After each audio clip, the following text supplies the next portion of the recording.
Hello hi అందరికి welcome back to our channel. నేను మీ లావణ్య. ఈరోజు మన వీడియో సద్ద బూరెలు. మామూలుగా సద్ద బూరెలు సద్దల్ని నానబెట్టుకొని పిండి పట్టించి చేస్తారు కదా. నేను అలా కాకుండా ఇంట్లో కొద్దిగా పిండి ఉంటే నార్మల్గా పిండితోనే ట్రై చేసిన ఎట్లా వస్తాయో చూద్దామని. బాగున్నాయి, బట్ పొంగలేదు అంతే. టేస్ట్ మాత్రం యాజ్ ఇట్ ఈజ్ అవి ఎలా వస్తాయో ఇవి కూడా అలాగే ఉన్నాయి. ప్రాసెస్ కూడా సేమ్ ఉంటుంది. ముందుగా 2 గ్లాసుల సద్దపిండిని తీసుకొని జల్లించుకోవాలి. ఇలా జల్లించుకున్న దాంట్లో కొద్దిగా ఫ్లేవర్ కోసం ఇలాచీ పొడిని, కొంచెం ఉప్పు వేసుకొని వీటిని కలిపి పక్కన పెట్టుకోవాలి. ఇప్పుడు 2 గ్లాసుల సద్దపిండికి 1 గ్లాస్ బెల్లం తరుగు తీసుకొని అందులో కొద్దిగా నీళ్లు వేసి బెల్లం కరిగే వరకు పాకంలాగా పట్టుకొని స్టవ్ మీద నుంచి తీసి పిండిలో డైరెక్ట్ ఫిల్టర్ చేసుకోవాలి. ఇలా ఫిల్టర్ చేసుకున్న దాన్ని మధ్య మధ్యలో కలుపుకుంటూ వేసుకోవాలి. ఇలా ముద్దగా అయిన తర్వాత ఒక 10 నిమిషాలు నానబెట్టుకోవాలి.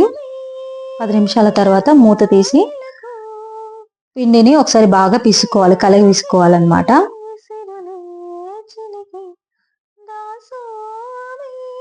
పిండి ఎక్కువ లూజ్ కానీ ఎక్కువ గట్టిగా కానీ ఉండొద్దు, మీడియంగా ఉండాలి. మనకి అరిసెల పిండి ఎలా ఉంటుందో సేమ్ అట్లనే ఉండాలి. ఇలా పిసుకున్న తర్వాత చిన్న చిన్న ముద్దల్లాగా తీసుకోవాలి. చేతికి కొంచెం ఆయిల్ రుద్దుకున్నారంటే పిండి ఎక్కువగా అంటకుండా ఉంటుంది. చిన్న ముద్దలాగా తీసుకొని తడి క్లాత్ పైన అరిసెలాగా ఒత్తుకోవాలి. సేమ్ అరిసెలాగానే ఒత్తుకోవాలి. 1/2 ఇంచ్ మందం ఒత్తుకోవాలి. ఇలా ఒత్తుకున్న తర్వాత మనం డీప్ ఫ్రైకి సరిపడా ఆయిల్ ని పెట్టుకొని చిన్న మంట మీదనే కాల్చుకోవాలి, లేకపోతే ఇది తొందరగా బ్రేక్ అవుతుంది అన్నమాట.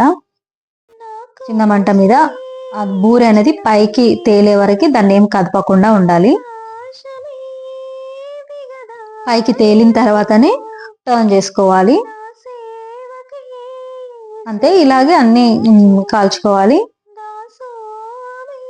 ఇలా చేసినాం అనుకోండి, ప్రాసెస్ కూడా చాలా సింపుల్. మనం ఎప్పుడు అనుకుంటే అప్పుడు చేసేసుకోవచ్చు. అండ్ టేస్ట్ కూడా చాలా చాలా బాగున్నాయి. మీరు కూడా ట్రై చేయండి. ట్రై చేసి ఎలా వచ్చినాయో నాకు కామెంట్ చేయండి. అండ్ నా వీడియో చూసినందుకు చాలా చాలా థ్యాంక్స్ అండి. Please subscribe my channel and thank you.